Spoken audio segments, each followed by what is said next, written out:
সেই পাথরের আঘাতের দাগ। পাথর এত পরিমাণে মারছে তারা যে নবীজির গায়ে জামা ছিল, পাথরের আঘাতে দেহ ক্ষত বিক্ষত হয়ে রক্ত বের হওয়া শুরু হয়েছে। গায়ের জামা পুরো ভিজে গেছে, কাপড় ভিজে গেছে।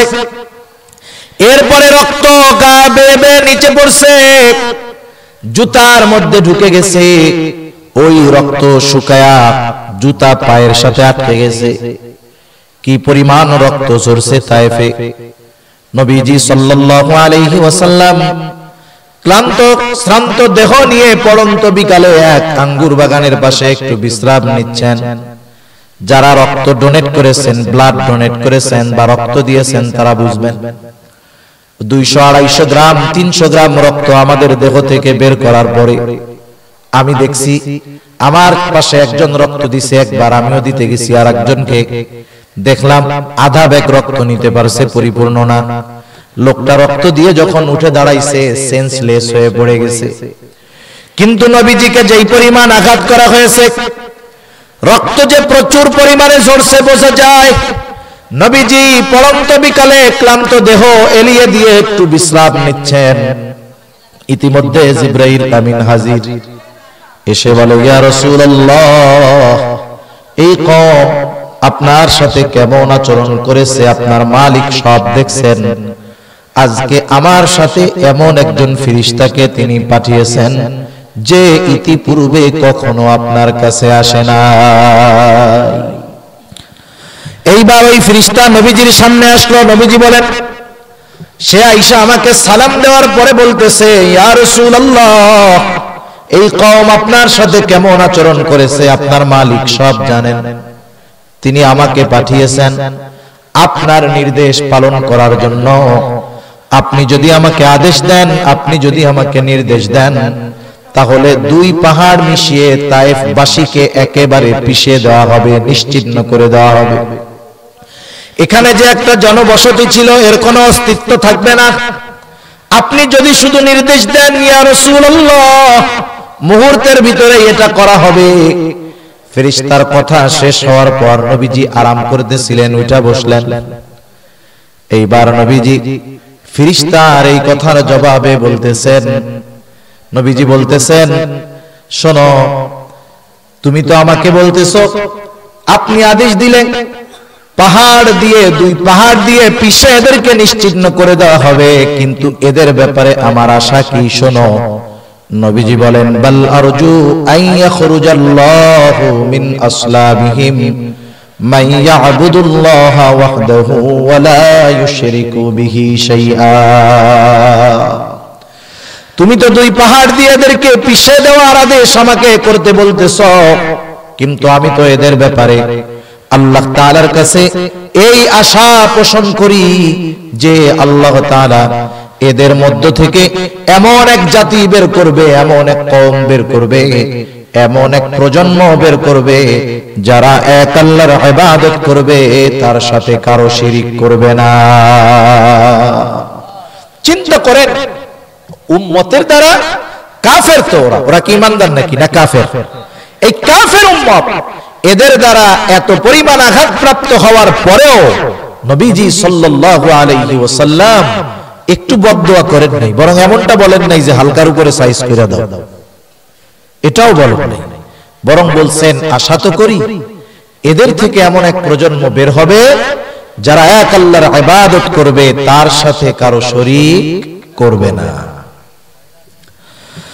রাসূল আকরাম সাল্লাল্লাহু আলাইহি ওয়াসাল্লামের এই ভালোবাসা উম্মতের প্রতি কত, এটা যে শুধু দুনিয়ায় তা নয়। আমরা তো নবীজিকে দেখি নাই, আমাদের প্রতিও নবীজি আরো ভালোবাসার উপমা রেখে গেছেন। নবীজি একদিন সাহাবাদেরকে নিয়ে পথ চলতেছেন, হঠাৎ করে নবীজি বলেন, আমার ভাইদেরকে দেখতে মন চায়। সাহাবায়ে কেরাম বলল, ইয়া রাসূলুল্লাহ, আমরা কি আপনার ভাই নই? নবীজি বললেন, তোমরা আমার সাহাবী, তোমরা আমার সাথী, তাহলে আপনার ভাই কারা? নবীজি বললেন, আমার পরে আমাকে যারা না দেখে আমার উপরে ঈমান আনবে তারা হলো আমার ভাই।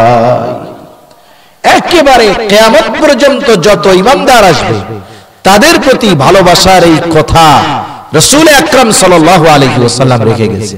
ওই কথাটা আমার উপরে যেমন প্রযোজ্য, আমাদের সকলের উপরেই তেমন প্রযোজ্য, ঠিক কিনা বলেন? নবীজি শুধু দুনিয়ায় ভালোবাসার উপমা দেখাইছেন তা না, আখিরাতেও নবীজি উম্মতের প্রতি সর্বোচ্চ ভালোবাসা প্রদর্শন করবে। সুবহানাল্লাহ। আজকে যারা আমাদেরকে দুনিয়ায় ভালোবাসে, মনে করেন এখন যারা আছে, আমাদের ভালোবাসা সবচাইতে বেশি হয়তো মা বাবা স্ত্রী সন্তান, এই তো নাকি? এর চাইতে অন্য কেউ বেশি ভালোবাসে না। অনেকে তো গ্রামের ভাষায় বলে মার চাইতে যে বেশি ভালোবাসে, এটা হলো ডাইনি। মার চেয়ে বেশি ভালোবাসে কে? যে মার চাইতে বেশি ভালোবাসবে, বুঝতে হবে এই জায়গায় কিলো কাল আছে, কিছু উল্টা পাল্টা আছে। তো দেখেন দুনিয়াতে মা সন্তানকে কত ভালোবাসে, কত বাবা সন্তানের জন্য জীবন দিয়ে দেয়, কত মা সন্তানের জন্য জীবন দিয়ে দেয়। কিন্তু ওই কঠিন মুসিবত আখিরাতের দিন, সন্তান যতই মুসিবতে পড়ুক, মা কিন্তু কোনোদিন ওই সন্তানের সাহায্যে কিয়ামতের ময়দানে অগ্রসর হবে না। বরং সেই দিন মা সন্তানকে চিনবে না। আল্লাহ তাআলা কিয়ামতের ময়দানের একটা চিত্র আমাদের সামনে তুলে ধরেন। দুনিয়ার আপনজন, প্রিয়জন, বন্ধু বান্ধব, আত্মীয় স্বজন কেমন আচরণ করবে সেই দিন। আল্লাহ তাআলা বলেন, ইয়াউমা ইয়াফিরুল মারউ মিন আখিহি ওয়া উম্মিহি ওয়া আবিহি ওয়া সাহিবাতিহি ওয়া বানিহি লিকুল্লি ইমরিইম মিনহুম ইয়াউমাইযিন শা'নুন ইউগনি। আল্লাহ তাআলা বলেন, কিয়ামতের দিন ভাই ভাইয়ের থেকে পলায়ন করবে। ওয়া উম্মিহি ওয়া আবিহি, পিতা মাতার থেকে পলায়ন করবে। ওয়া সাহিবাতিহি ওয়া বানিহি, স্ত্রী সন্তানদের থেকেও পলায়ন। ওয়া সাদাকা রাসূলুহুন নাবিয়ুল কারীম ونحن على ذلك من الشاهدين والشاكرين والحمد لله رب العالمين سبحانك لا علم لنا إلا ما علمتنا إنك أنت العليم الحكيم اللهم صل على محمد وعلى آل محمد كما صليت على إبراهيم وعلى آل إبراهيم إنك حميد مجيد اللهم بارك على محمد وعلى آل محمد كما باركت على إبراهيم وعلى آل إبراهيم إنك حميد مجيد الحمد لله ঐতিহ্যবাহী গোপালগঞ্জ জেলার অন্তর্গত পাইটকেলবাড়ি কেন্দ্রীয় জামে মসজিদের উদ্যোগে বিরাট এক ওয়াজ ও তাফসিরুল কোরআন মাহফিল। আজকের এই ওয়াজ ও তাফসিরুল কোরআন মাহফিলের সম্মানিত শ্রদ্ধেয় সভাপতি, আমন্ত্রিত উলামায়ে কেরাম, সামনে উপস্থিত মুরব্বিয়ানে কেরাম, সমবয়সী যুবক বন্ধু, স্নেহের ছোট ভাই এবং পর্দার অন্তরালে অবস্থানরতা সম্মানিত শ্রদ্ধেয় মা ও বোন, দয়াময় আল্লাহ রাব্বুল আলামিনের দরবারে অগণিত শুকর যে মহান মালিক আমাদের হায়াতে বরকত দিয়ে সুস্থ রেখে দীর্ঘ সময় পর্যন্ত বিজ্ঞ উলামায়ে কেরামের জবান থেকে বহুত গুরুত্বপূর্ণ কথা শ্রবণ করবার, আমাকেও আপনাদের খেদমতে কিছু কথা বলবার সুযোগ যে মহান মালিক দান করেছেন, সে মহান মালিককে খুশি করার জন্য মহব্বতের সাথে জবান খুলে অন্তর থেকে আমরা একবার কালিমাতুশ শুকর পাঠ করি, আলহামদুলিল্লাহ। অগণিত দুরূদ ও সালাম সাইয়্যিদুল আম্বিয়া, আশরাফুল আম্বিয়া, খাতামুল আম্বিয়া, ইমামুল মুরসালিন, রাহমাতুল লিল আলামিন মুহাম্মাদুর রাসূলুল্লাহ সাল্লাল্লাহু আলাইহি ওয়াসাল্লামের উপর আমি আপনাদের খেদমতে পবিত্র কোরআনুল কারীমের সূরা তাওবা থেকে একটা আয়াত তিলাওয়াত করেছি। আল্লাহ তাআলার কাছে তৌফিক চাই তিলাওয়াতকৃত আয়াত ও একটা হাদিস আপনাদের খেদমতে পেশ করেছি। এই হাদিসকে সামনে রেখে আল্লাহ তাআলা কিছু কথা বলার সুযোগ করে দেন, যে কথাগুলো আমাদের সবার দুনিয়া এবং আখিরাতের জন্য কল্যাণকর হয়। সকলে বলি আমিন। আসলে দ্বীনি মাহফিল এটা কামিয়াব হবে তখন, লোকজন বেশি হইলেই যে মাহফিল কামিয়াব হয় তা না, লোকজন কম হইলেই যে মাহফিল কামিয়াব হলো না বিষয়টাও তা না। কামিয়াব হবে তো তখন যখন আমাদের সকলের নিয়ত ঠিক থাকবে, বলনেওয়ালা ইখলাসের সাথে বলবে, আয়োজক ইখলাসের সাথে আয়োজন করবে, শ্রবণ যারা করবে এরাও ইখলাসের সাথে শ্রবণ করবে। যখন এই তিন বিষয়ের সমন্বয় ঘটবে, ওই মাহফিলে শ্রোতা একজনও যদি হয়, ওই মাহফিল কামিয়াব, প্যাকেজ ধরেই কামিয়াব। যে আসছে সেও কামিয়াব, যারা আয়োজন করছে তারাও কামিয়াব, যে বলছে তারাও কামিয়াব, ঠিক কিনা? তা যাই হোক, আমরা বেশি সময় আলোচনা করব না, বেশি সময় আপনাদের কষ্ট দিব না, কারণ আসলে বেশি রাত পর্যন্ত মাহফিল করাও ঠিক না। আমাদের দেশের ট্রেডিশন বা একটা অভ্যাস হয়ে গেছে যে মধ্যরাত না হইলে মনে হয় যে মাহফিল হইল না। আবার অনেকে চিন্তাও করে এরকম, যখন কামলা ধরে নিয়ে আসে মনে করে যে ওয়াইজ রে কামলা আনছি, এটা 12টার আগে কেমনে ছাড়ি, যেমনে হোক 12টা পর্যন্ত করতেই হবে। আবার দেখেন যারা মূলত নামাজি এরা দীর্ঘ রাত মাহফিল পছন্দ করে না। ওয়াজ মাহফিলের মধ্যে মাঝে মধ্যে আমরাও তো শ্রোতা থাকছি, সুযোগ হইলে এখনো হই। ওয়াইজ যখন জিজ্ঞাসা করে মাহফিল চলবে, সবাই বলে হ্যাঁ চলবে। কতক্ষণ? কয় সারা রাত। যে কয়টা সারা রাত কয় একটাও ফজরের নামাজ পড়ে না। ও চিন্তা করে যে রাত তো এমনিই মোবাইল টিপাই কাটাই, তাই আজকে নাইলে একটু শুনা মইনা কাটাইলাম, অসুবিধা কি? কিন্তু যারা ফজরের নামাজ পড়ে এরা 11টা, 11:30, 12টা যখন হয় এদের মধ্যে একটা পেরেশানি কাজ করে, ঠিক কিনা বলে? সারা দুনিয়ার সব মাহফিল যদি এক পাল্লায় থাকে, আর একটা ফজরের নামাজকে যদি এক পাল্লায় রাখা হয়, এক ওয়াক্ত ফজরের নামাজ সারা দুনিয়ার সব মাহফিল এক পাল্লায় দিলেও ওই এক ওয়াক্ত ফজরের সমান কোশ্চিন কালেও হবে না। আসলে আমাদের অবস্থা হলো এরকম, ওয়াজ মাহফিল কেন দেয়? বেনামাজি যেন নামাজি হয়, হারাম খোর জানি হালাল খোর হয়, খারাপ মানুষ জানি ভালো হয়। এখন ওয়াজ মাহফিল করতে যায় যদি নামাজি বেনামাজি হয়ে যায়, তাহলে বিপদ না? এজন্য আসলে সব জায়গায় দরকার মাহফিল গুলো বেশি রাত না হওয়া, কম রাত্রের মধ্যেই মাহফিল শেষ করা। আমি আপনাদের বেশি সময় কষ্ট দিব না। আয়াত ও হাদিসের আলোকে আল্লাহ সুবহানাহু ওয়া তাআলা যদি চায় কিছু কথা আপনাদের খেদমতে আমরা আলোচনা করব ইনশাআল্লাহ। আল্লাহ তাআলা আমাদেরকে দুনিয়াতে অজস্র অগণিত নিয়ামত দান করেছেন। কত নিয়ামত যে আল্লাহ দিবেন, এই নিয়ামতের হিসাব দুনিয়ার কেউ করতে পারবে না। প্রতিটা শ্বাসে প্রশ্বাসে, মুহূর্তে মুহূর্তে আমরা আল্লাহ তাআলার নিয়ামত ভোগ করি। এত দামি পরিমাণ নিয়ামত, দামি দামি নিয়ামত আমরা ভোগ করি। আল্লাহ তাআলা সহজে দিচ্ছেন, বিনা টাকায় দিয়েছেন বিধায় আমরা এটা কল্পনাও করি না, চিন্তাও করি না। একটু দেখেন, আমরা এই চোখ দিয়ে দেখি, এই দেখার যোগ্যতা, দেখতে পাওয়া, এটা কার তৌফিকে হয় বলেন তো? আল্লাহ তাআলার তৌফিকের কারণে হয়। এজন্য মানুষ দেখেন একটু যখন দেখতে পারে না, চোখে একটু ছানি পড়ে, চোখের চিকিৎসা করায়, কম দেখলে ডাক্তারের কাছে যায়।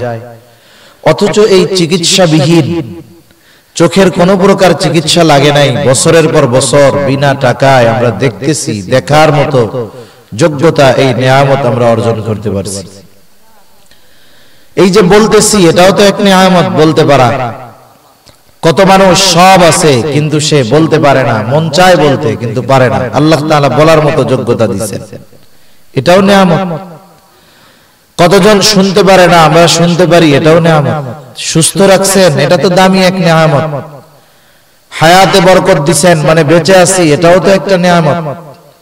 এইরকম অজস্র অগণিত দামি দামি নিয়ামত আল্লাহ তাআলা আমাদেরকে দান করেছেন। এজন্য উঠতে বসতে সব সময় আল্লাহ তাআলার প্রশংসা করার দরকার, নেয়ামতের শুকরিয়া আদায় করার দরকার। বান্দার জন্য অপরিহার্য মানে যেটা লাগবেই লাগবে, ওটা ছাড়া বাঁচার উপায় নেই। মনে করেন ভাত না খাইয়াও মানুষ বাঁচতে পারে। অনেক দেশ আছে যেসব দেশে ভাত খায় না, আছে না, ভাত না খাইয়া বেঁচে আছে। কিন্তু দুনিয়ার কোন জায়গায় কোন মানুষ আছে যে বলেন তো অক্সিজেন ছাড়া বেঁচে আছে? আছে কোন জায়গায়? কোন জায়গায় নাই যে অক্সিজেন ছাড়া এরা বেঁচে আছে। ভাত খাওয়া ছাড়া বছরের পর বছর বাঁচা যায়। একেবারে না খাইয়াও কেউ যদি বাইন্দারাকে খাইতে না দেয়, পানিও না দেয়, ভাতও না দেয়, হায়াত থাকলে 2-4 দিনে কিছু হবে না, মরবে না। মেডিকেলে দেখবেন অনেক রোগী আছে বছরের পর বছর অজ্ঞান, কোনো হুঁশ নাই, বিছানায় একবারে শুয়ে আছে বছরের পর বছর, যুগ পার হয়ে গেছে। প্রস্রাব পায়খানাও করতে পারে না, বলতেও পারে না, দেখতেও পারে না, খাইতেও পারে না। নল দিয়া ঢুকাই দিছে, ওই নল দিয়া খালি পানি যায় ভিতরে। প্রস্রাব যা করার ওই ক্যাথেটারের মাধ্যমে করে, পায়খানা করলে নিজেও টের পায় না। দেখেন লোকটার খাবার শুধু ওই পানি, ওর সাথে হয়তো কিছু মেডিসিন দেয়। বছরের পর বছর বাঁচায় রাখছেন কে? আল্লাহ। কিন্তু একটা মানুষ অক্সিজেন ছাড়া 5 মিনিটের বেশি বাঁচতে পারে না। কয় মিনিট? এখন দেখেন এই অক্সিজেন আমরা প্রতিনিয়ত গ্রহণ করি, কার্বন ডাই অক্সাইড প্রতিনিয়ত ছাড়ি। তার মানে যেটা টান দেই এটা হলো অক্সিজেন, আর যেটা ছাড়ি এটা হলো কার্বন ডাই অক্সাইড। এই অক্সিজেন শ্বাস নেওয়া ছাড়া 5টা মিনিট দুনিয়ায় মানুষ বেঁচে থাকতে পারবে না, কারো সময় আরো কম, সর্বোচ্চ 5 মিনিট অক্সিজেন ছাড়া হয়তো বেঁচে থাকতে পারবে। অথচ বলেন এই দামি এই নিয়ামত অক্সিজেন টাকা দিয়ে কেনা লাগে? একটু জোরে বলেন না, লাগে? লাগে। মোবাইলের টাকা ফুরাইলে বাজারে গিয়ে রিচার্জ করা হয়, আমাদের অক্সিজেন ফুরায় যায় মাঝে মধ্যে, ওইরকম বিকাশের দোকানে গিয়ে রিচার্জ করা লাগে। এরকম কি লাগে? লাগে না। এই দামি জিনিসটা কত সহজে, কত বেশি পরিমাণ যে আল্লাহ তাআলা দিবেন, এটা যদি শুধু বেঁচে থাকার জন্য কিনে নেওয়া লাগতো তাইলে অবস্থা টাইট হয়ে যাইত, ঠিক কিনা? অত কিছু না করে আল্লাহ যদি একটু নাটটা টাইট দিত, মানে যে আল্লাহর বান্দা ফজরের নামাজ পড়বে তার জোহর পর্যন্ত অক্সিজেন রিফিল হবে। জোহর পড়লে আসর, আসর পড়লে মাগরিব, মাগরিব পড়লে এশা, এশা পড়লে ফজর, এশা পড়লে ফজর পর্যন্ত অক্সিজেন পাবে। আমার মনে হয় ইমাম ওই মুসল্লির চাইতে ইমাম মুয়াজ্জিন বেশি হয়ে যেত তাইলে দেখবেন কেউ মসজিদ থেকে বাইরে হইতো না, মসজিদ থেকে দূরে থাকতো না, বরং জীবন বাঁচানোর জন্য মসজিদের মধ্যে দৌড়াইতো। আল্লাহ তাআলা এত কঠিন করেন নাই, একেবারে সহজে এই রকম অমূল্য এক সম্পদ, অমূল্য এক নিয়ামত আমাদেরকে দিবেন কে? আল্লাহ। সেজন্য প্রতি শ্বাস প্রশ্বাসে নিয়ামত গ্রহণ করি আল্লাহ তাআলার। সেজন্য সর্ব অবস্থায় শুকরিয়া আদায় করব কার? আল্লাহ তাআলা। তা এটা একটা দামি নিয়ামত, কিন্তু সবচেয়ে দামি নিয়ামত না। সবচেয়ে দামি নিয়ামত হলো ঈমান। কি বলেন তো? ঈমান। ঈমান হলো সবচেয়ে দামি নিয়ামত।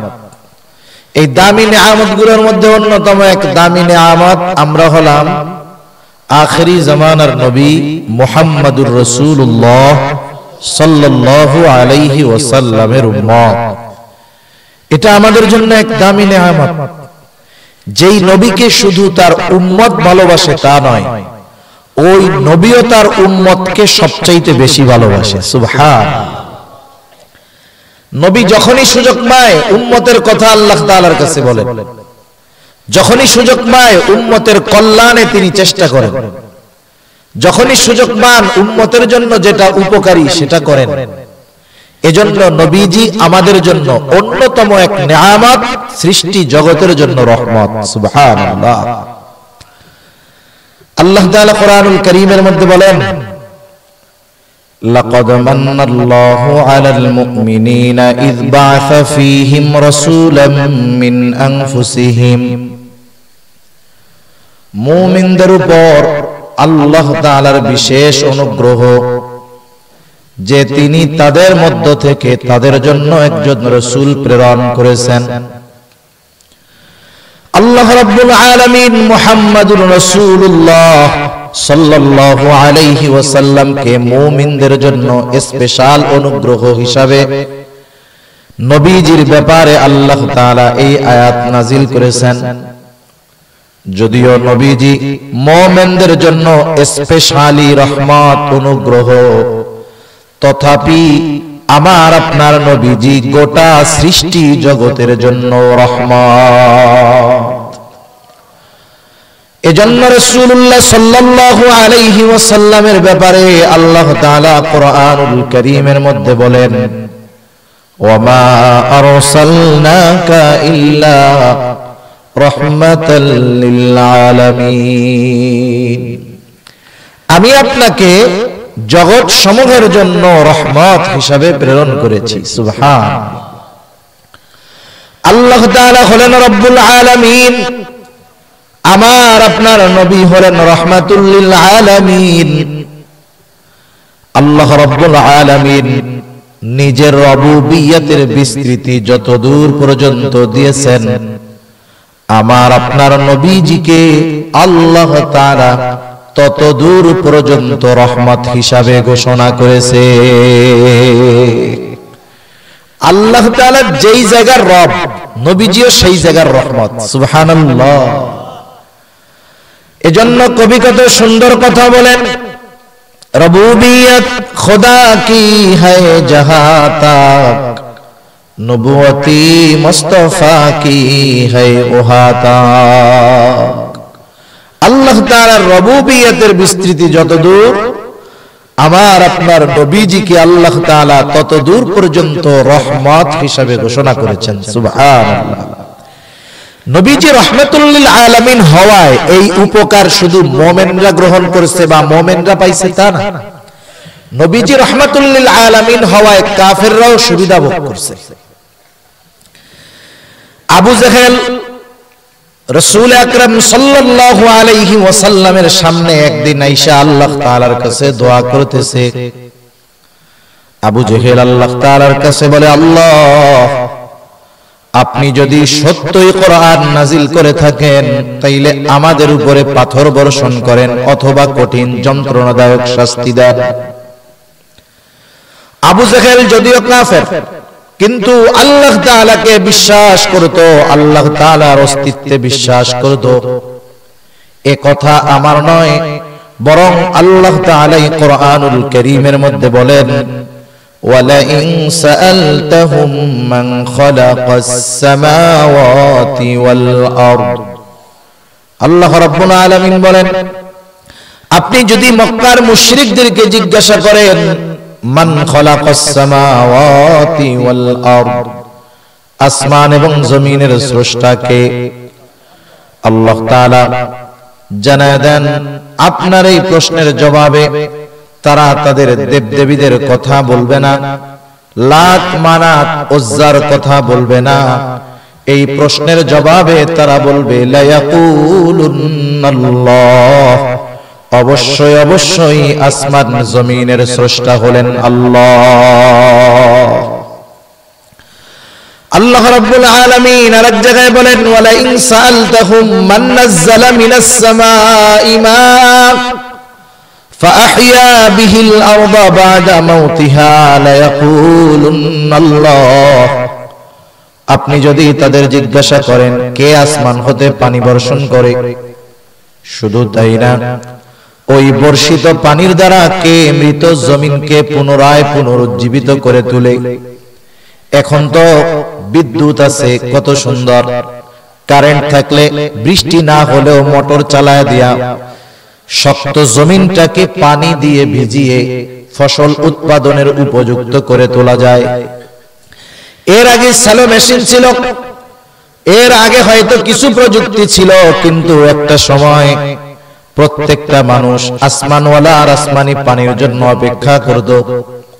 চৈত্র মাসে ফেটে চৌচির হয়ে যাওয়া জমিন, আসমান থেকে বৃষ্টি বর্ষণ হওয়ার কারণে শক্ত জমিনটা নরম হয়ে যেত, ফসল উৎপাদনের অনুপযুক্ত জমিনটা ওই পানির কারণে ফসল উৎপাদনের উপযুক্ত হয়ে তুলত। ফসল উৎপাদনের উপযুক্ত হয়ে যেত। এখন যেই পানির মাধ্যমে এই জমিন উর্বর হয়, যদি জিজ্ঞাসা করেন সেই পানি কে বর্ষণ করে?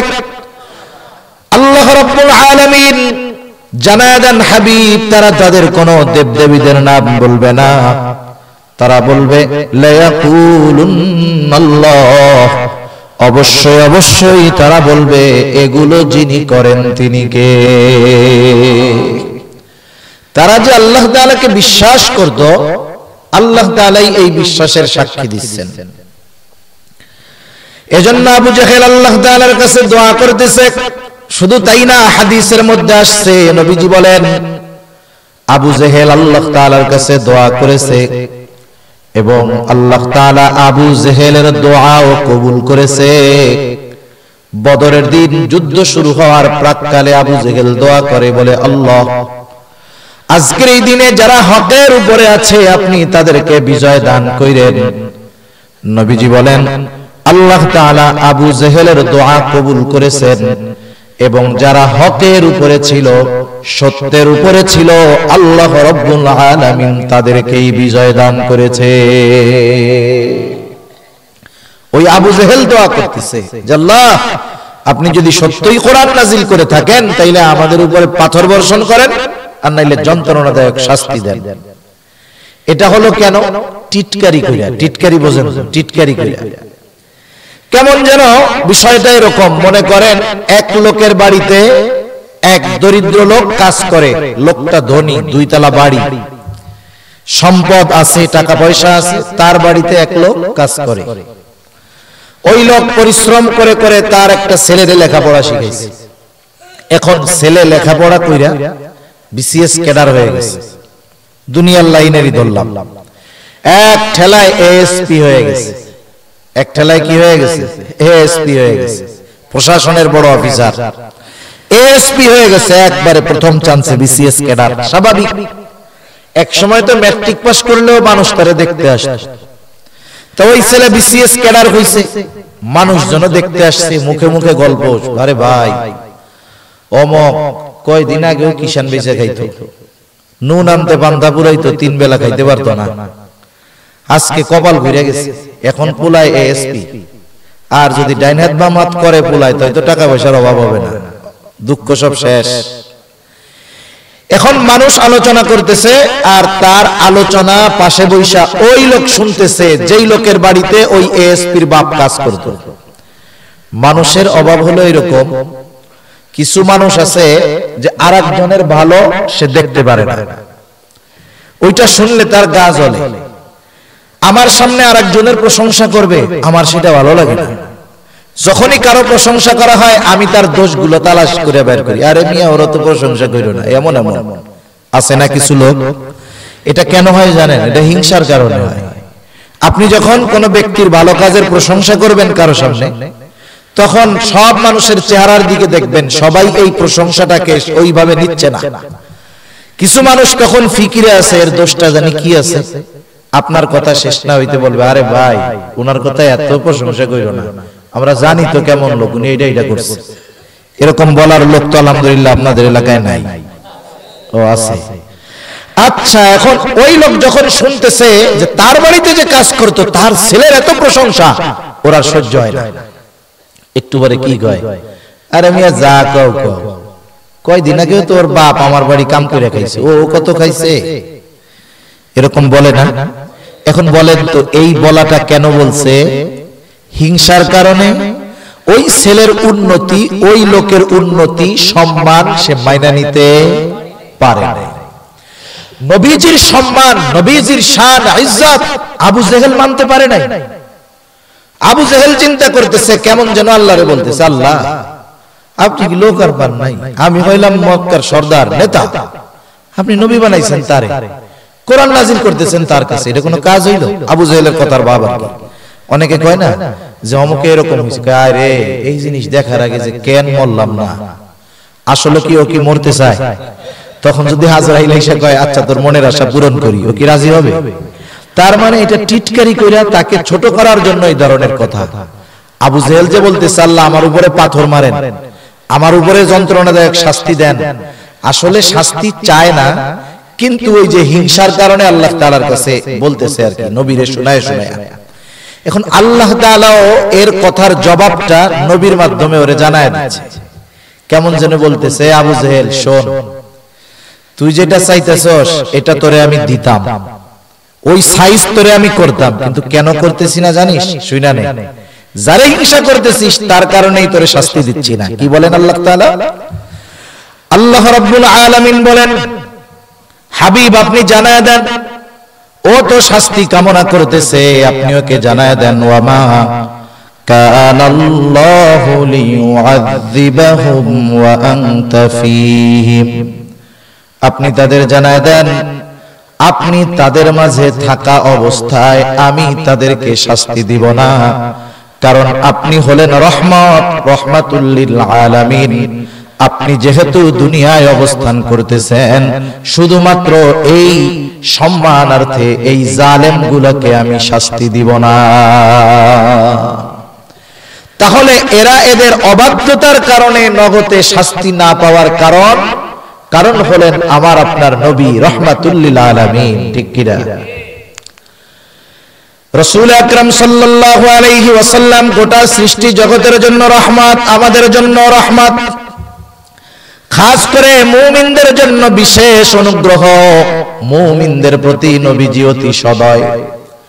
এই জন্য নবীজি যখনই সুযোগ পাইতেন আল্লাহ তাআলার কাছে উম্মতের ব্যাপারে বলতেন। একটু খেয়াল দিয়া শুনবেন, আমরা অনেক সময় মুযাকারা করি, আলোচনা করি, বুজুর্গানে দ্বীন উলামায়ে কেরাম আমাদেরকে নবীর অনুসরণের কথা বলেন, সুন্নাত মানার কথা বলেন, সুন্নাত মানার জন্য আমাদেরকে উদ্বুদ্ধ করেন, তার অনুসরণ করার জন্য উদ্বুদ্ধ করেন, তাকে ভালোবাসার জন্য উদ্বুদ্ধ করেন। আমরা নবীজিকেও ভালোবাসি, তবে কিছু বিষয় আছে যুক্তির আলোকে আসে। যেমন একজন যদি আমার সাথে ভালো আচরণ করে, স্বাভাবিক তার সাথে আমরা ভালো আচরণ করি, ঠিক কিনা? আজকে আমরা শুনবো নবীজির আমাদের প্রতি কেমন ভালোবাসা। আশা করা যায় কথাগুলো যদি একটু হৃদয় দিয়ে উপলব্ধি করতে পারি, আমাদের অন্তরেও নবীজির জন্য সর্বোচ্চ ভালোবাসা তৈরি হয়ে যাবে। নবীজির উম্মতের প্রতি কেমন দরদ, কেমন মায়া, কেমন মুহাব্বত। আব্দুল্লাহ ইবনে আমর ইবনুল আস রাদিয়াল্লাহু তাআলা এক মজলিসের মধ্যে বসা নবীজি সহ, তিনি বলেন, হঠাৎ নবীজি সাল্লাল্লাহু আলাইহি ওয়াসাল্লাম কোরআন থেকে তিলাওয়াত করলেন, আন্নান নাবিয়্যা সাল্লাল্লাহু আলাইহি ওয়াসাল্লাম তালা মা নাযালা ফি ইব্রাহিম আলাইহিস সালাম। আল্লাহ রাব্বুল আলামিনের নবী তিলাওয়াত করলেন যা আল্লাহ তাআলা ইব্রাহিম আলাইহিস সালামের ব্যাপারে নাজিল করেছেন। কি নাজিল করেছেন? আল্লাহ ইব্রাহিম আলাইহিস সালাতু ওয়াস সালাম তার গুনাহগার উম্মতের জন্য আল্লাহ তাআলার কাছে দোয়া করছে। মনে রাখবেন, প্রত্যেকটা নবী তার উম্মতকে ভালোবাসে। ইব্রাহিম আলাইহিস সালাম তার উম্মতকে ভালোবাসে, প্রত্যেক নবী তার উম্মতকে ভালোবাসে। উম্মত নেককার হোক আর পাপী হোক, মুমিন হোক আর কাফের হোক, সব নবী তার সব ধরনের উম্মতের প্রতি মহব্বত ভালোবাসা রাখে। বরং কিছু কিছু সময় খারাপ যেটা, এটার জন্য চিন্তা পেরেশানি বেশি হয়। এক লোকের ছেলে হলো 4টা। কয় ছেলে? 4 ছেলে। ঘুমাসতেছে নাকি আপনাদের? আচ্ছা, 4 ছেলে। এখন 3 ছেলে বুজুর্গ আল্লাহর ওলি, মানে ভালো নামাজি, কোনো গুনাহ করে না, পাপের মধ্যে নাই। এই 3 ছেলে একসাথে যতখানি ভালো, 4 নম্বরটা এই 3 জনের ভালোরে যদি এক পাল্লায় দেওয়া হয়, ওর খারাপই তার চাইতে বেশি ভারী হবে, মানে এত পরিমাণ খারাপ। এখন বলেন তো, মা বাপ চিন্তা করে কোনটার লেগে বেশি, ভালো 3টার লেগে না খারাপটার জন্য? যখন দোয়া করে বলেন তো কার জন্য দোয়া করে বেশি? দোয়া করে আর বলে, আল্লাহ আমার এই পাপী সন্তানটা, আমার এই খারাপ ছেলেটা যদি ভালো হয়ে যাইতো, বদকারটা যদি নেককার হয়ে যাইতো, আল্লাহ মইরাও শান্তি পাইতাম। সন্তানের প্রতি মহব্বতের কারণে মা বাবা অবাধ্য সন্তানকে নিয়ে চিন্তায় থাকে বেশি। অনুরূপভাবে উম্মতের প্রতি নবীজির মহব্বত, নবীদের মহব্বত থাকার কারণে নবীরাও ওই গুনাহগার বদকার উম্মতদের নিয়েও চিন্তিত পেরেশান থাকে বেশি। এজন্য নবীজি উম্মতের জন্য জান্নাত চাওয়ার চাইতে জাহান্নাম থেকে উম্মতরে বাঁচানোর ফিকির বেশি করছেন। রাসূল আকরাম সাল্লাল্লাহু আলাইহি ওয়াসাল্লাম তিলাওয়াত করেন ইব্রাহিম আলাইহিস সালামের ব্যাপারে যে আয়াত আল্লাহ নাযিল করেছেন। ইব্রাহিম আলাইহিস সালাম এই আয়াতের মধ্যে গুনাহগার উম্মতের জন্য আল্লাহ তাআলার কাছে দোয়া করেন। আল্লাহ তাআলা বলেন, ইব্রাহিম আলাইহিস সালাম দোয়া করতেছে, রব্বি ইন্নাহুন্না আযলালনা কাসীরাম মিনান নাস ফামান তাবিআনি ফাইন্নাহু মিন্নী ওয়া মান আসানি ফাইন্নাকা গফুরুর রহিম। ইব্রাহিম আলাইহিস সালাম বলতেছে, আমার রব এই প্রতিমাগুলো অধিকাংশ মানুষকে পথচ্যুত করে ফেলেছে, পথভ্রষ্ট করে ফেলেছে। ফামান তাবিআনি ফাইন্নাহু মিন্নী, তবে যারা আমার আনুগত্য করেছে তারা তো আমার দলভুক্ত। যারা ঈমান আনছে, মূর্তি পূজা বাদ দিয়েছে, তারা তো আমার দলভুক্ত। আল্লাহ ওয়া মান আসানি, যারা আমার আনুগত্য করে নাই, ঈমান আনে নাই, এরাও তো আমার উম্মত। কেমন যেন ইব্রাহিম আলাইহিস সালাম বলেন, ফাইন্নাকা গফুরুর রহিম। কেমন যেন নবী ইব্রাহিম আলাইহিস সালাম বলতেছে, আল্লাহ যারা আমার আনুগত্য করে নাই এরাও তো আমার উম্মত, আপনি তো চাইলে তাদেরকেও ক্ষমা করে দিতে পারেন। কেন? ফাইন্নাকা গফুরুর রহিম, আপনি হলেন অতিশয় ক্ষমাশীল আর দয়ালু। আপনি চাইলে আমার এই গুনাহগার উম্মত গুলাকেও ক্ষমা করে দিতে পারেন। وقال عيسى عليه السلام إن تعذبهم فإنهم عبادك। ঈসা আলাইহিস সালাতু ওয়াস সালাম তার উম্মতের জন্য আল্লাহ তাআলার কাছে দোয়া করেন, বলেন, আল্লাহ ইন তুআযিবহুম ফাইন্নাহুম ইবাদুক, আপনি যদি তাদেরকে শাস্তি দেন তারা তো আপনারই বান্দা। যদিও আমার উম্মত, তবে আপনারও তো বান্দা। ওয়া ইন তাগফির লাহুম ফাইন্নাকা আনতাল আজিজুল হাকীম, আর আপনি যদি আমার এই গুনাহগার উম্মত, আপনার এই বান্দাদেরকে maaf করে দেন আল্লাহ, কেউ আপনার কাছে তাদের ক্ষমা করার কারণ জিজ্ঞাসা করবে না, জবাবদিহিতা চাইবে না। কেন? কারণ আপনি হলেন আজিজ, মহাপরাক্রমশালী, মহাপ্রজ্ঞাময়। আপনি যদি এই গুনাহগার বান্দাদেরকে ক্ষমা করে দেন, কেউ আপনার কাছে জবাবদিহিতা চাইবে না। দুই নবী তার গুনাহগার উম্মতের ব্যাপারে কার কাছে দোয়া করতেছেন? আল্লাহ তাআলার কাছে। দেখবেন কিছু জিনিস আছে মনে নাই, কিন্তু আরেকজনেরটা দেখলে মনে পড়ে যায়। যখন এই দুই নবীর দোয়ার কথা নবীজি তিলাওয়াত করছেন, নবীজির অন্তরেও তার গুনাহগার উম্মতের মুহাব্বতের ঢেউ উঠে গেছে। সুবহানাল্লাহ। নবীজি এবার কি করলেন? ফারাফা ইয়াদাইহি وقال اللهم উম্মতি উম্মতি ওয়া বাকা।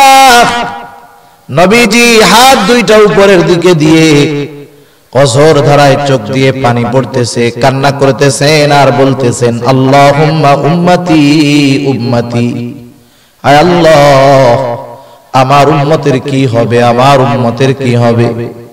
আর কিছু নবীজি বলেন না, কিন্তু বলেন তো, যদিও শুধু এতটুকু বলেন, কিন্তু মূলত কি বলতে চায় দুনিয়ার কেউ বুঝুক আর না বুঝুক, যিনি জানেন, যিনি বোঝেন, তিনি কে। এতটুক কথায় আল্লাহ তাআলা বুঝতে পারছে যে কি বলতে চায়। অনেক সময় দেখেন না, মাদ্রাসার উদাহরণ দিলে বুঝতে সহজ। ছোট ছোট বাচ্চারা মাদ্রাসায় পড়ে, কারণ আমাদের গোপালগঞ্জ আশেপাশে ওলামায়ে কেরামের সংখ্যা বেশি, মাদ্রাসার সংখ্যা বেশি। এখন ছোট মানুষ মাদ্রাসায় পড়ে। বৃহস্পতিবার আসরের পর হুজুরের সামনে যায়, এখন ওই ছাত্র কান্না করতেছে, ছোট মানুষ কান্না করতেছে। এখন বলেন তো, বৃহস্পতিবার বিকালের যায় যদি কোনো ছাত্র হুজুরের সামনে কান্না করে, কি জন্য কান্না করতে পারে বলেন তো? এটা আপনারাও বুঝতেছেন, হুজুর কি তাইলে বোঝে না? ও কান্না করে ঠিক, কিন্তু হুজুর কিছু কয় না। হুজুর জিজ্ঞাসা করে, কিরে কাঁদতেছো কেন, কান্না করো কেন? ওর কান্নার গতি আরো বাড়ছে। এখন হুজুর বলে, যতই কান্দা কত লাভ হবে না, কি জন্য কান্না করো আগে এটা বলতে হবে। এবার কান্দে কান্দে হুজুর মাল লাগে বাড়ি যাও, এরকম বলে না। এখন হুজুর হাসি দিয়ে গেছে, যা আগামীকাল আবার মাগরিবের আগে চলে আসবে। এখন বলেন, ও ওই কথা বলার আগে হুজুর কি বুঝতে পারছে যে কাঁদতেছে এই জন্য? কিন্তু এরপরেও কেন জানতে চাইলো এটা? এখানে ওস্তাদ ছাত্রের একটা মহব্বত কাজ করে। আল্লাহ তাআলা সব জানেন, এরপরেও আল্লাহ তাআলা শুনতে চান যে কেন আমার হাবিব কান্না করে। এটা উনি ওনার বন্ধুর মুখ দিয়েই শুনতে চায়। সুবহানাল্লাহ। আবার অনেক সময় আছে দেখেন, সরাসরি বাপের কাছে অনেক কিছু কওয়া যায় না। এখন এক যুবক বিবাহ করবে, এটা কি আব্বার কাছে বলা যায়? লজ্জার ব্যাপার না। গুরুত্বপূর্ণ সিক্রেট বিষয় ও আরেকজনের মাধ্যমে দিয়া বলে। কারে দিয়া বলে? চিন্তা করে যার সাথে বাপের খাতির ভালো আছে, ওরও খাতির ভালো, বাপেরও খাতির ভালো, তাহলে কারে দিয়া কখনো দুলাভাইরে দিলে কাজ হবে। দুলাভাইরে এবার মন খুলে বলে, দুলাভাই যুবক মানুষ হয়ে গেছি, কয়দিন পরে তো বুড়াই হয়ে যাব, আব্বাজা বলে কামাই আরো 5 বছর পরে বিয়ে করতে কয়, তখন তো আর মাথা থাকবে না, চুল উঠে স্টেডিয়াম হয়ে যাবে। আব্বা দেখেন দুলাভাই, অনুরোধ করি আপনার কাছে, আপনি একটু আব্বারে বুঝাইয়া বলেন যে তাড়াতাড়ি জানি আমার বিয়েটা দেয়। এখন বলেন, এই কথাটা সরাসরি কি আব্বারে বলা যায়? কিন্তু আব্বার সাথে তো ছেলের সম্পর্ক, মহব্বত, ভালোবাসা আছে, বলা যায় না।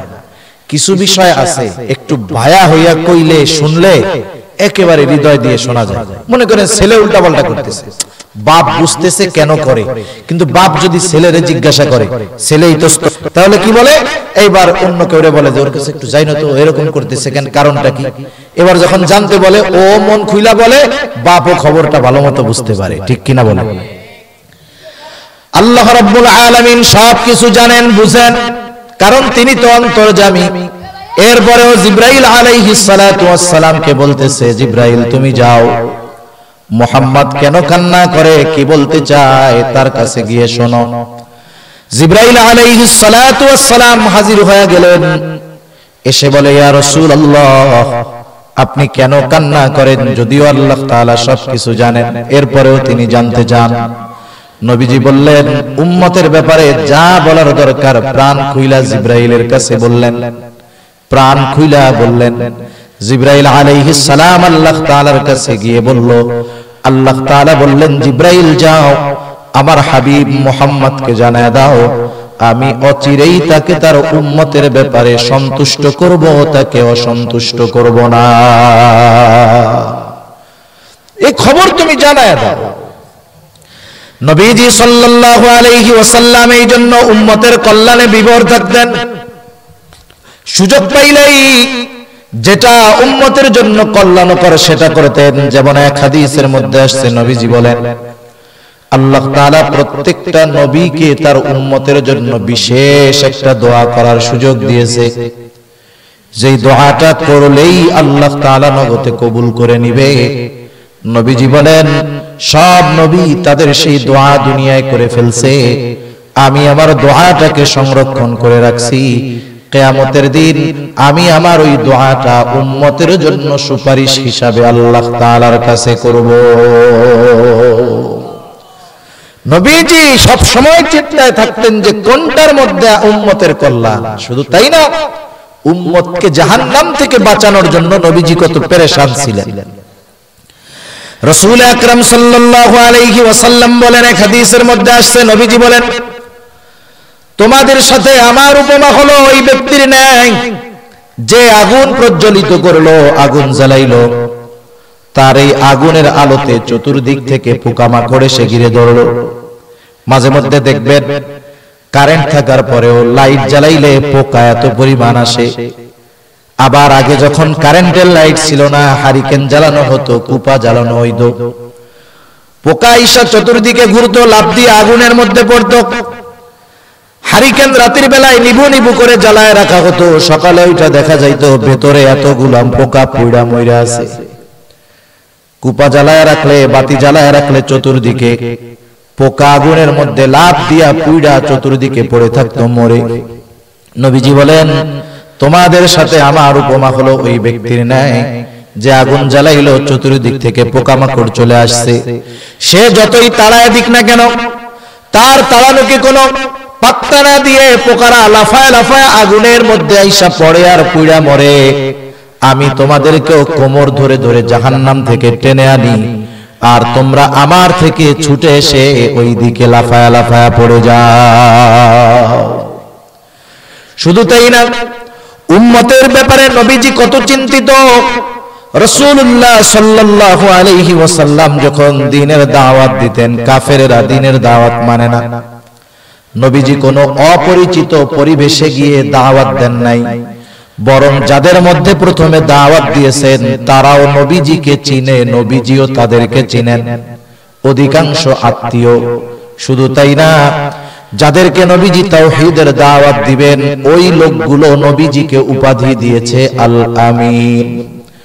ওই লোকগুলোই নবীজিকে উপাধি দিয়েছে আস-সাদিক, সত্যবাদী, আমানতদার।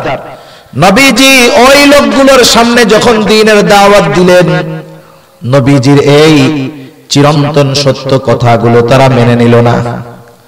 নবীজি চিন্তা করতেছেন, নাহারে আমার কাছের মানুষগুলো আমার কথা মানে না। নবীজি পেরেশান হয়ে গেলেন, চিন্তায় খাওয়া দাওয়া কম হয়ে গেল, শরীর অসুস্থ হয়ে গেল। নবীজি অসুস্থ হয়ে গেলেন, আল্লাহ রাব্বুল আলামিন আয়াত নাজিল করে জানায়া দেন, লাআল্লাকা বাখিউন নাফসাকা আল্লা ইয়াকুনু মুমিনিন। তারা ঈমান না আনার কারণে আপনি নিজেকে নিজে নিঃশেষ করে দিচ্ছেন, মৃত্যু মুখে ঠেলে দিচ্ছেন। এটা বলতেছে কে? আর এই অবস্থা কেন? উম্মত ঈমান না আনার কারণে। তাহলে নবীজির উম্মতের প্রতি কতটা দয়া, কতটা মায়া, উম্মতের ব্যাপারে কতটা চিন্তিত যে উম্মত ঈমান না আনার কারণে নবীজি অসুস্থ হয়ে যেতেন। উম্মতের প্রতি নবীজির এমন দরদ, এমন মায়া। উম্মতের দ্বারা আঘাতপ্রাপ্ত হওয়ার পরেও নবীজি কখনো উম্মতের জন্য বদদোয়া করেন নাই, ধ্বংসের দোয়া করেন নাই।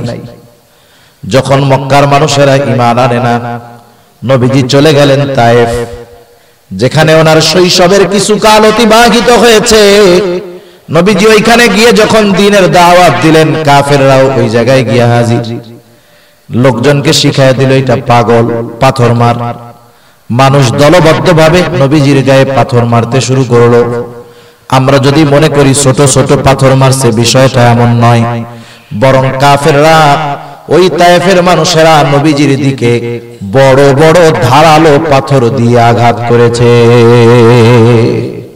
মনে করেন পাথর যদি গোল হয়, পাথর দেখছেন না আপনারা, যদি গোল হয়, ভাঙ্গাচোরা না হয়, চোক্কা টোক্কা না থাকে, তাহলে যদি পাথর মারা হয় ব্যথা লাগবে, হয়তো থেতলে যাবে, কিন্তু কেটে যাবে না, কাটা কঠিন আছে। কিন্তু যদি ধারালো হয়, ছোট হইলেও জায়গা মতন যদি চোক্কাটা লাগে, তাহলে কি হবে? কেটে যাবে, রক্ত বের হবে। রাসূলুল্লাহ সাল্লাল্লাহু আলাইহি ওয়াসাল্লামের গায়ের মধ্যে আয়েশা সিদ্দিকা রাদিয়াল্লাহু তাআলা আনহা দেখতে পাইলেন যে দাগ, নবীজির গায়ে দেখতেছেন দাগ। জিজ্ঞাসা করতেছেন, ইয়া রাসূলুল্লাহ, আপনার কি কখনো বসন্ত হয়েছিল নাকি, ফক্স হয়েছিল নাকি? নবীজি বলেন, না, আমার কখনো বসন্ত হয় নাই। তাহলে ইয়া রাসূলুল্লাহ, আপনার পিঠে এইগুলো কিসের দাগ? নবীজি বললেন, আয়েশা, আমি যখন তায়েফের মানুষের মাঝে দ্বীনের দাওয়াত দিতে গিয়েছিলাম, তারা আমার কথাগুলো না বুঝে আমাকে যেই পাথর দ্বারা আঘাত করেছিল, এই দাগগুলো হলো তাদের নিক্ষিপ্ত সেই পাথরের আঘাতের দাগ। পাথর এত পরিমাণে মারছে তারা যে নবীজির গায়ে জামা ছিল, পাথরের আঘাতে দেহ ক্ষত বিক্ষত হয়ে রক্ত বের হওয়া শুরু হয়েছে। গায়ের জামা পুরো ভিজে গেছে, কাপড় ভিজে গেছে।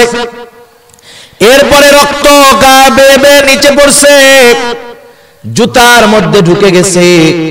ওই রক্ত শুকায়া জুতা পায়ের সাথে আটকে গেছে। কি পরিমাণ রক্ত ঝরছে তায়েফে। নবীজি সাল্লাল্লাহু আলাইহি ওয়াসাল্লাম ক্লান্ত শ্রান্ত দেহ নিয়ে পড়ন্ত বিকালে এক আঙ্গুর বাগানের পাশে একটু বিশ্রাম নিচ্ছেন। যারা রক্ত ডোনেট করেছেন, ব্লাড ডোনেট করেছেন বা রক্ত দিয়েছেন, তারা বুঝবেন 200-250 গ্রাম 300 গ্রাম রক্ত আমাদের দেহ থেকে বের করার পরে আমি দেখছি আমার পাশে একজন রক্ত দিছে, একবার আমিও দিতে গেছি, আর একজনকে দেখলাম আধা ব্যাগ রক্ত নিতে পারছে, পরিপূর্ণ না। লোকটা রক্ত দিয়ে যখন উঠে দাঁড়াইছে সেন্সলেস হয়ে পড়ে গেছে। কিন্তু নবীজিকে যেই পরিমাণ আঘাত করা হয়েছে, রক্ত যে প্রচুর পরিমাণে ঝরছে বোঝা যায়। নবীজি পড়ন্ত বিকালে ক্লান্ত দেহ এলিয়ে দিয়ে একটু বিশ্রাম নিচ্ছেন। ইতিমধ্যে জিবরাইল আমিন হাজির, এসে বলে, ইয়া রাসূলুল্লাহ, এই কওম আপনার সাথে কেমন আচরণ করেছে আপনার মালিক সব দেখছেন। আজকে আমার সাথে এমন একজন ফেরেশতাকে তিনি পাঠিয়েছেন যে ইতিপূর্বে কখনো আপনার কাছে আসে না। এইবার ওই ফেরেশতা নবীজির সামনে আসলো। নবীজি বলেন, সে আয়েশা আমাকে সালাম দেওয়ার পরে বলতেছে, ইয়া রাসূলুল্লাহ, এই কওম আপনার সাথে কেমন আচরণ করেছে আপনার মালিক সব জানেন।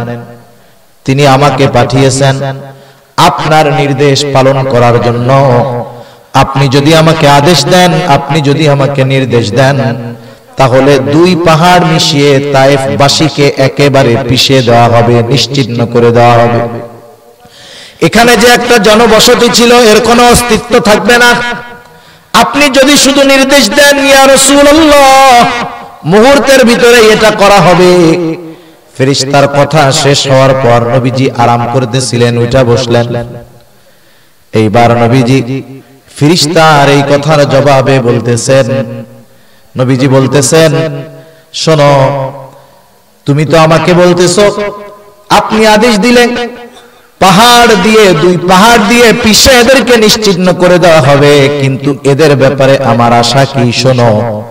নবীজি বলেন, বাল আরজু আন ইয়াখরুজাল্লাহু মিন আসলাবিহিম মান ইয়াবুদুল্লাহা ওয়াহদাহু ওয়া লা ইউশরিকু বিহি শাইআ। তুমি তো 2 পাহাড় দিয়ে এদেরকে পিষে দেওয়ার আদেশ আমাকে করতে বলতেছো, কিন্তু আমি তো এদের ব্যাপারে আল্লাহ তাআলার কাছে এই আশা পোষণ করি যে আল্লাহ তাআলা এদের মধ্য থেকে এমন এক জাতি বের করবে, এমন এক কওম বের করবে, এমন এক প্রজন্ম বের করবে যারা এক আল্লাহর ইবাদত করবে, তার সাথে কারো শিরিক করবে না। চিন্তা করেন, উম্মতের দ্বারা কাফের, তো ওরা কি ইমানদার নাকি না কাফের? এই কাফের উম্মত এদের দ্বারা এত পরিমাণ আঘাতপ্রাপ্ত হওয়ার পরেও নবীজি সাল্লাল্লাহু আলাইহি ওয়াসাল্লাম একটু বদদোয়া করেন নাই, বরং এমনটা বলেন নাই যে হালকার উপরে সাইজ করে দাও, এটাও বলেন নাই। বরং বলছেন, আশা তো করি এদের থেকে এমন এক প্রজন্ম বের হবে যারা এক আল্লাহর ইবাদত করবে, তার সাথে কারো শরীক করবে না। রাসূল আকরাম সাল্লাল্লাহু আলাইহি ওয়াসাল্লামের এই ভালোবাসা উম্মতের প্রতি কত, এটা যে শুধু দুনিয়ায় তা নয়। আমরা তো নবীজিকে দেখি নাই, আমাদের প্রতিও নবীজি আরো ভালোবাসার উপমা রেখে গেছেন। নবীজি একদিন সাহাবাদেরকে নিয়ে পথ চলতেছেন, হঠাৎ করে নবীজি বলেন, আমার ভাইদেরকে দেখতে মন চায়। সাহাবায়ে কেরাম বলল, ইয়া রাসূলুল্লাহ, আমরা কি আপনার ভাই নই? নবীজি বললেন, তোমরা আমার সাহাবী, তোমরা আমার সাথী, তাহলে আপনার ভাই কারা? নবীজি বললেন, আমার পরে আমাকে যারা না দেখে আমার উপরে ঈমান আনবে তারা হলো আমার ভাই। একেবারে কিয়ামত পর্যন্ত যত ঈমানদার আসবে তাদের প্রতি ভালোবাসার এই কথা রাসূল আকরাম সাল্লাল্লাহু আলাইহি ওয়াসাল্লাম রেখে গেছে। ওই কথাটা আমার উপরে যেমন প্রযোজ্য, আমাদের সকলের উপরেই তেমন প্রযোজ্য, ঠিক কিনা বলেন? নবীজি শুধু দুনিয়ায় ভালোবাসার উপমা দেখাইছেন তা না, আখিরাতেও নবীজি উম্মতের প্রতি সর্বোচ্চ ভালোবাসা প্রদর্শন করবে। সুবহানাল্লাহ। আজকে যারা আমাদেরকে দুনিয়ায় ভালোবাসে, মনে করেন এখন যারা আছে, আমাদের ভালোবাসা সবচাইতে বেশি হয়তো মা বাবা স্ত্রী সন্তান, এই তো নাকি? এর চাইতে অন্য কেউ বেশি ভালোবাসে না। অনেকে তো গ্রামের ভাষায় বলে মার চাইতে যে বেশি ভালোবাসে এটা হলো ডাইনি। মার চেয়ে বেশি ভালোবাসে কি? যে মার চাইতে বেশি ভালোবাসবে, বুঝতে হবে এই জায়গায় কিলো কাল আছে, কিছু উল্টা পাল্টা আছে। তো দেখেন দুনিয়াতে মা সন্তানকে কত ভালোবাসে, কত বাবা সন্তানের জন্য জীবন দিয়ে দেয়, কত মা সন্তানের জন্য জীবন দিয়ে দেয়। কিন্তু ওই কঠিন মুসিবত আখিরাতের দিন সন্তান যতই মুসিবতে পড়ুক, মা কিন্তু কোনোদিন ওই সন্তানের সাহায্যে কিয়ামতের ময়দানে অগ্রসর হবে না। বরং সেই দিন মা সন্তানকে চিনবে না। আল্লাহ তাআলা কিয়ামতের ময়দানের একটা চিত্র আমাদের সামনে তুলে ধরেন। দুনিয়ার আপনজন, প্রিয়জন, বন্ধু বান্ধব, আত্মীয় স্বজন কেমন আচরণ করবে সেই দিন। আল্লাহ তাআলা বলেন, ইয়াউমা ইয়াফিরুল মারউ মিন আখিহি ওয়া উম্মিহি ওয়া আবিহি ওয়া সাহিবাতিহি ওয়া বানিহি লিকুল্লি ইমরিইম মিনহুম ইয়াউমাইযিন শা'নুন ইউগনি।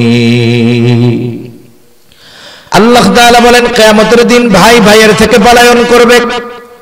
ওয়া উম্মিহি ওয়া আবিহি, পিতা মাতার থেকে পলায়ন করবে। ওয়া সাহিবাতিহি ওয়া বানিহি, স্ত্রী সন্তানদের থেকেও পলায়ন করবে। কেউ চাইবে না কারো সাথে দেখা হয়ে যাক। সেই দিন মা প্রয়োজনে সন্তানকে জাহান্নামে দিয়ে নিজে বাঁচার চেষ্টা করবে। এমনও বলবে একজন যে আল্লাহ, গোটা দুনিয়ার সব মানুষকে জাহান্নামে দিয়ে হলেও আপনি আমারে মাফ করে দেন। মা পরিচয় দিবে না, প্রত্যেকে নিজের চিন্তায় বিভোর থাকবে। ওই কঠিন মুসিবতের দিন আমার আপনার নবী উম্মতকে ভুলবে না, ওনার চিন্তায় থাকবে উম্মত। এজন্য নবীজি হাদিসের মধ্যে বলেন, নবীজি একবার দৌড়াইয়া হাউজে কাউসারের কাছে যাবেন, না জানি তার কোন উম্মত পানি পাম থেকে মাহরুম হয়ে যায় কিনা। নবীজি আবার দৌড়াইয়া আবার পুলসিরাতের গোড়ায় চলে যাবেন, না জানি কোন উম্মত পুলসিরাত পাড়ি দিতে ব্যর্থ হয়ে যায় কিনা। আরেকবার দৌড়াইয়া নবীজি মিজানের কাছে চলে যাবেন, না জানি কোন উম্মত ওজনে ধরা পড়ে যায় কিনা। নবীজি আবার দৌড়াইয়া জাহান্নামের কাছে চলে যাবেন, না জানি আমার কোন উম্মত জাহান্নামে চলে যায় কিনা।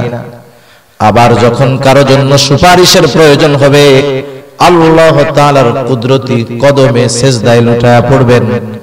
সব নবী হিসাব নিকাশ শেষ জান্নাত অভিমুখে রওনা হয়ে যাবে।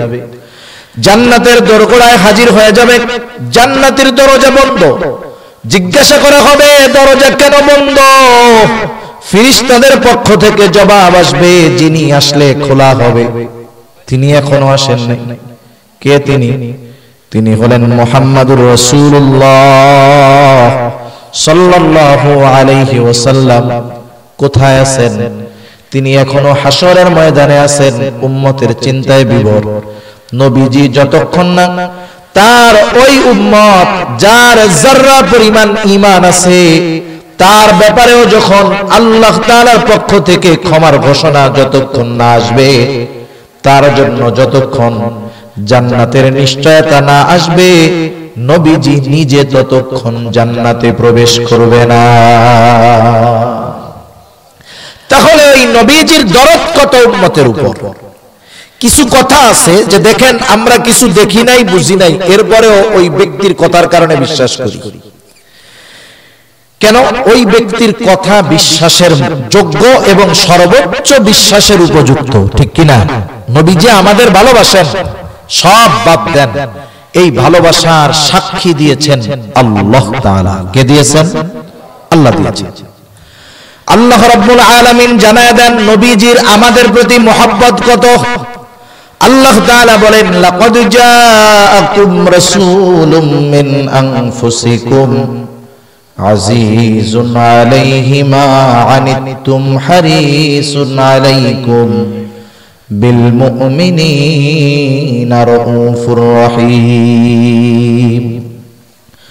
আল্লাহ তাআলা বলেন, লাকাদ জাআকুম রাসূলুম মিন আনফুসিকুম, তোমাদের জন্য তোমাদের মধ্য থেকে এমন একজন রাসূলের আগমন হয়েছে যিনি হলেন আজিজুন আলাইহি মা আনিতুম, তোমাদেরকে যেই বিষয়টা কষ্ট দেয় সেটা তার জন্য কষ্টদায়ক। তার মানে উম্মতের জন্য যেটা কষ্টের, নবীজির জন্য সেটা কষ্টের। উম্মত যেটাতে কষ্ট পায় নবীও সেটাতে কষ্ট পায়। এই জন্য সাহাবায়ে কেরাম যখন নবীজির কাছে এসে নিজেদের কোনো কষ্টের কথা বলতেন, নবীজি মনোযোগ দিয়া শুনতেন এবং কেমন যেন মনে হইতো সাহাবী যেই কষ্টের কথা বলতেছে নবীজিও ওই বিষয়ের জন্য কষ্ট পাইতেছে। মনে করেন আপনি আমার কাছে এসে একটা গুরুত্বপূর্ণ কথা বলতেছেন আর আমি আরেকজনের সাথে হো হা হা হা করতেছি, বলেন তো আপনি আমার কাছে কথাটা বইলা মজা পাবেন? মনে হবে যে ভাই আপনার কষ্ট আমার কষ্টটা উনি আরো তিরস্কার করতেছে। কিন্তু আমি যদি আপনার কথাটা শুনি, আপনার কথা শুনে আপনার ব্যথার সাথে আমিও সমব্যথী হই, সাথে সাথে আপনাকে সুপরামর্শ দেই, তাহলে আপনি আমার প্রতি আন্তরিক হবেন, ঠিক কিনা বলেন? নবীজি উম্মতের জন্য এরকম, সেটা দুনিয়ার কষ্ট হোক আখিরাতের কষ্ট হোক, যদি আখিরাতে কোনো উম্মত কষ্ট পায় এটাও নবীজির জন্য কষ্টের কারণ হবে। সুবহানাল্লাহ, কেমন দিলওয়ালা নবী আমার আপনার নবী। আল্লাহ তাআলা বলতেছেন তোমাদের জন্য যেটা কষ্টের নবীজির জন্য সেটা কষ্টের, তোমরা যেটাতে কষ্ট পাও নবীও সেটাতে কষ্ট পায়, এমন নবী তোমাদের মধ্য থেকে আসছে তোমাদের জন্য। শুধু তাই না, হারিসুন আলাইকুম, তিনি হলেন তোমাদের জন্য সর্বোচ্চ কল্যাণকামী। শুধু তাই না, স্পেশালি মুমিনদের জন্য তিনি হলেন বিল মুমিনিনা রাউফুর রহিম, মুমিনদের জন্য তিনি হলেন রাউফ, মুমিনদের জন্য তিনি হলেন রহিম। একটু খেয়াল দিয়া বুঝেন, রাউফ রহিম এই দুটো হলো আল্লাহ তাআলার গুণবাচক অন্যতম দুইটা নাম। আল্লাহ রাব্বুল আলামিনের গুণবাচক দুইটা নাম হলো রাউফুর রহিম। নবীজি মুমিনদের প্রতি কতটা সদয়, কতটা রহমদিল, এটা বোঝানোর জন্য আল্লাহ তাআলা স্বয়ং তার শানে ব্যবহৃত শব্দগুলো আমার আপনার নবীজির শানে ব্যবহার করেছে। মালিক রাউফুর রহিম বলতেছে যে এই নবী তোমাদের জন্য রাউফুর রহিম, তোমাদের জন্য অতি সদয় পরম দয়ালু। নবীজিকে পরম দয়ালু উম্মতের জন্য বলতেছে কে? তাহলে এই কথা চিন্তার বিষয়। একই শব্দ ব্যক্তির অবস্থানের কারণে শব্দের মান আপ ডাউন হয়ে যায়। মনে করেন আমি এক কথা কইতেছি, এটার যে ওজন, এখন যদি বাংলাদেশের বড় এক বুজুর্গ এই কথা বলেন, হাটহাজারীর মুহতামিম সাহেব বলেন তো কথা শব্দ এক, কিন্তু বলনেওয়ালার কারণে এই কথার ওজন তারতম্য হয় কি হয় না? স্বয়ং আল্লাহ বলতেছেন যে নবী হলেন মুমিনদের জন্য অতি সদয় আর পরম দয়ালু। এই কথার দ্বারাই বোঝা যায় যে আমাদের প্রতি তথা উম্মতের প্রতি রাসূল আকরাম সাল্লাল্লাহু আলাইহি ওয়াসাল্লামের কত দরদ, কত মায়া, কত মুহাব্বত, কত ভালোবাসা। এখন বলেন, যেই নবীর তার উম্মতের প্রতি এরকম ভালোবাসা, সেই ভালোবাসার খবর আল্লাহ তাআলা জানায়া দিলেন। এখন সেই নবীর প্রতি আমাদের দরদ ভালোবাসা থাকার দরকার আছে না নাই? আরে ভাই, বাপকেও মাঝে মধ্যে দুশমন বানানো যায়। দুনিয়াতে যত সম্পর্কের মোহাব্বত আছে, এটা দ্বীনের কারণে, ঈমানের কারণে শত্রুতায় পরিণত হতে পারে, কিন্তু নবীজির সাথে সম্পর্কটা এটা মাইনাসের কোনো সুযোগ নাই। এ মোহাব্বত খালি প্লাস হইতে হবে, বাড়তে হবে, কমার কোনো সুযোগ নাই। সাহাবায়ে কেরাম তো দ্বীনের জন্য বাপরে দুশমন বানায় ফেলছে, ভাইকে দুশমন বানায় ফেলছে। নবীজির মোহাব্বত এটা সর্বোচ্চ হওয়ার দরকার, এটা যুক্তিও তো বলে নাকি বলেন? যিনি আমাদেরকে এত ভালোবাসেন তাকে সর্বোচ্চ ভালোবাসা দরকার না? দরকার। এজন্য নবীজি সাল্লাল্লাহু আলাইহি ওয়াসাল্লাম বলেন, লা ইউমিনু আহাদুকুম হাত্তা আকুনা আহাব্বা ইলাইহি মিন ওয়ালিদিহি ওয়া ওয়ালাদিহি ওয়ান নাসি আজমাইন। নবীজি বলেন, তোমাদের মধ্যে কেউ ততক্ষণ পর্যন্ত মুমিন হতে পারবে না যতক্ষণ না সে এক কথায় তার সন্তান সন্ততি পিতা মাতা সকলের চাইতে আমি নবীকে বেশি ভালো না বাসবে। তার মানে সন্তান সন্ততি সকলের চাইতে নবীকে বেশি ভালোবাসতে হবে, বরং নিজের জীবনের চাইতেও বেশি ভালো আমার আপনার নবীকে বাসতে হবে। এখন প্রশ্ন হলো, নবীজিকে তো আমরা সামনে পাই নাই, সাহাবায়ে কেরাম নবীজিকে সামনে পাইছেন, এই জন্য নবীর জন্য নিজেদের জীবন উৎসর্গ করে দিয়েছেন। আবু বকর তার ঘরের সব সম্পদ না নবীজির সামনে রাইখা দিয়েছেন। উহুদের যুদ্ধে নবীজি সাওয়ারি থেকে গর্তের মধ্যে পড়ে গেছেন। হযরতে তালহা রাদিয়াল্লাহু তাআলা আনহু নিজের বুকটাকে নবীর জন্য ঢাল বানায়া দিয়েছেন। সেই নবীকে তো আমরা সামনে পাই নাই, কেমনে ভালোবাসবো? নবীজি জানেন যে আমার উম্মতের আমাকে ভালোবাসার চাহিদা হবে, এই জন্য নবী তার উম্মতকে তাকে ভালোবাসার সুস্পষ্ট পদ্ধতি আমাদের জানায়া দিয়েছে। নবীকে ভালোবাসতে হবে নবীর বলা পদ্ধতিতে। মানুষের বানানো পদ্ধতিতে যতই ভালোবাসা দেখানো হোক, নবীজিকে ভালোবাসা হবে না। কষ্ট হয় নাকি আপনাদের? আমি অল্প সময় আর কষ্ট দিব, একেবারে অল্প সময়। সজাগ আছেন? তাকবীর দেন তো, নারায়ে তাকবীর। আর একটু জোরে দেন, নারায়ে তাকবীর। মাশাআল্লাহ। শুনেন, কথা শুধু শুনতে হয় না, কথা নিয়ে ফিকির করতে হয়। চিন্তা না করলে পরিবর্তন হবে না। সেজন্য কথাগুলো আমরা বাসায় গিয়ে চিন্তা তো করব, করা যাবে না ইনশাআল্লাহ? আরে ভাই, কারো সমালোচনা করতে হইলেও তাকে জানতে হয়। ইহুদি নাসারা ইসলাম বিদ্বেষীরাও কোরআন হাদিস পড়ে, দেখেন না মাঝে মধ্যে অনেক বেধর্মী কোরআনের আয়াত কত সুন্দরভাবে বলে, শুনেন না আপনারা? তার মানে ওরা পড়ে। আপনি যদি কারো বিরুদ্ধাচরণ করতে চান, কারো সমালোচনা করতে চান, পড়তে হবে। মনে রাখবেন, প্রশংসার চাইতে সমালোচনা করতে হলে ওই ব্যক্তির ব্যাপারে বেশি জানা লাগে। এজন্য কথাগুলো শুনে যদি সমালোচনা করতে মন চায়, তাহলে একটু চিন্তা ভাবনা করতে হবে না, যে এই মোল্লাই সেই ওই কয়ে গেল, ঠিক হইলো না ভুল হইলো। এটা তো সমালোচনা যদি করতে হয়, এটাও তো ভাবার দরকার। এজন্য কথাগুলো আমরা চিন্তা করব।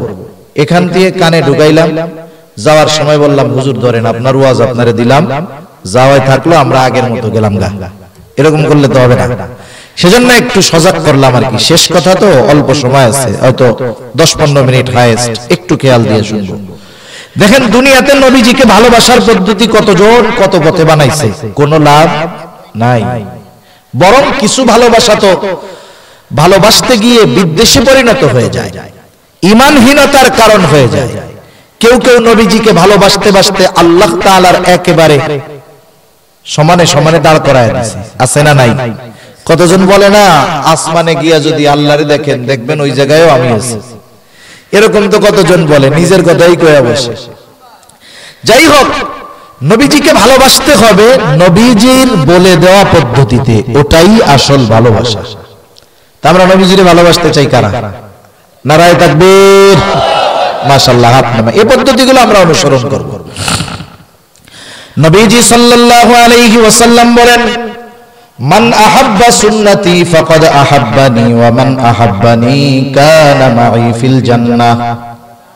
নবীজি বলেন, যে আমার সুন্নাতকে ভালোবাসলো সে আমি নবীকে ভালোবাসলো, আর আমি নবীকে যে ভালোবাসবে সে আমার সাথে জান্নাতে থাকবে। নবীর সাথে জান্নাতে থাকা এটা বড় সৌভাগ্যের ব্যাপার। নবীর সাথে জান্নাতে থাকা এটা বড় ভাগ্যের ব্যাপার। হযরত আনাস রাদিয়াল্লাহু তাআলা আনহু থেকে বর্ণিত, রাসূল আকরাম সাল্লাল্লাহু আলাইহি ওয়াসাল্লামের কাছে এক গ্রাম্য সাহাবী আসছে। একেবারে প্রত্যন্ত অঞ্চলের গ্রাম্য কিছু মানুষ আছে, এই মানুষগুলোর কথা শুনলে মনে হয় মূর্খতা, আসলে এটা মূর্খতা নয়, এটা তাদের সরলতা। নবীজির কাছে আয়েশা লোকটা প্রশ্ন করতেছে, নবীজি আরেকজনের সাথে কথা বলতেছেন। নবীজির কথা শেষ হইতে দেয় নাই, কথার মধ্যেই বলতেছে, ইয়া রাসূলুল্লাহ মাতাসা, কিয়ামত কখন হবে? নবীর কাছে প্রশ্ন করেছে, নবীজি আরেকজনের সাথে কথা বলতেছে। লোকটার প্রশ্নের ভাবটা এমন ছিল, কেমন যেন সে কিয়ামতের জন্য প্রস্তুতি নিয়ে বসে আছে, কিন্তু কিয়ামত আসার খবর টবর নাই। মনে করেন যখন আপনারা ঢাকায় যান, এখান থেকে যাওয়ার পরে যখন বাস স্ট্যান্ডে গিয়ে টিকিট কাটেন, টিকিট লেখা গাড়ি আসবে 10টায়, এখন 10টা পার হয়ে যখন 10:30 বেজে গেল, আপনি তো ঢাকায় যাওয়ার জন্য ফুল প্রস্তুত, ঠিক না? এইবার কাউন্টারে গিয়ে কি বলেন? ওই মিয়া গাড়ি আসবে কখন? তার মানে আপনি এই শব্দের দ্বারা কি বুঝাইলেন? বুঝাইলেন যে আরে মিয়া 10টা পার হয়ে গেছে, আমরাও যাওয়ার জন্য প্রস্তুত, তোমার গাড়ির খবর নাই কেন? এটা হলো মূল কথা। এটা হলো কি মূল কথা, কিন্তু অল্প বুঝাই দিয়েছেন গাড়ি কই। তার মানে আমরা রেডি হয়ে বসে রয়েছি, মিয়া গাড়ি টাড়ি আসার খবর নেই। ওই লোক যে ভঙ্গিমায় বলছে তার কথাটাও এইরকম, কেমন যেন যে আমি রেডি টেডি হয়ে বসে আছি, ইয়া রাসূলুল্লাহ কিয়ামত আসে না কেন?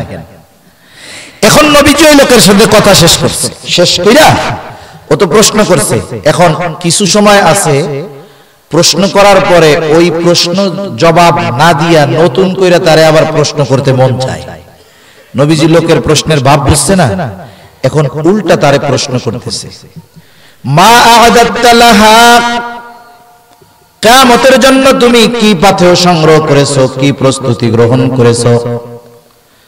নবীজির এই প্রশ্নের জবাবে লোকটা সহজে জবাব দিয়ে দিল, আমি আল্লাহ এবং তার রাসূলকে ভালোবাসি।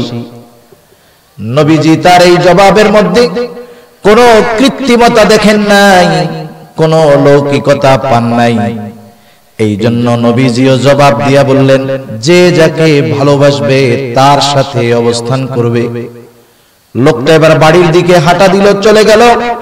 হযরত আনাস রাদিয়াল্লাহু তাআলা আনহু বলেন, নবীজির মুখে এই কথা শুনবার পর যে যে যাকে মোহাব্বত করে তার সাথেই থাকবে, এই কথা শুনবার পর আমরা এতটা খুশি হয়েছি যে ইসলাম গ্রহণের পরে এত খুশি আমরা আর কখনো হই না। এত খুশি আমরা হইছি। তাহলে বলেন যে এই খবর পাইয়া সাহাবায়ে কেরাম খুশি, নবীর সাথে যদি থাকা যায় এটা বড়